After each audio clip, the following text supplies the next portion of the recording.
Hey everybody, I wanted to make a follow-up video to yesterday's where I was sharing clips from Chairman Powell's press conference from last week.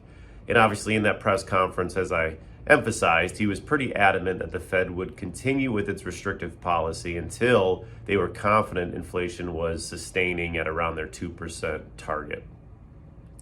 The question I want to answer here today is, why is inflation so high and what do we think will come going forward?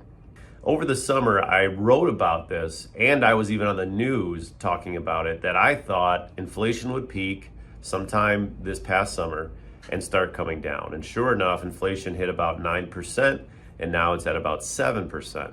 So it is still very high, but it is moving in the right direction. And to understand why I think that, we have to understand why we have high inflation in the first place.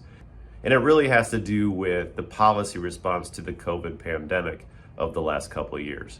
There's two things going on simultaneously that are both inflationary. So the first thing is we had supply chain breakdowns as essentially countries around the world went into lockdown, right? So simply services and goods were not being produced as people were forced to stay home and businesses were shut down.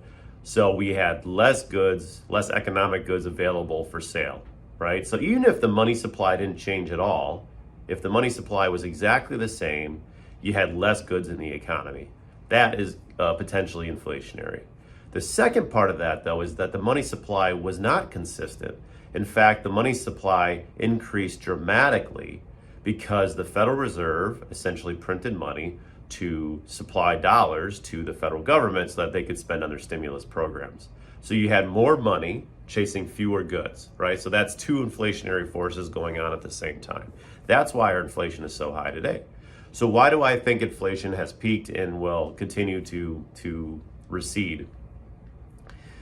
Well, we have the opposite situation. Supply chains are being repaired, more goods are being produced, and the Fed is tightening monetary policy and actually withdrawing money from the system. So now we have less money chasing more goods, which is the exact opposite of the situation we had from the COVID pandemic.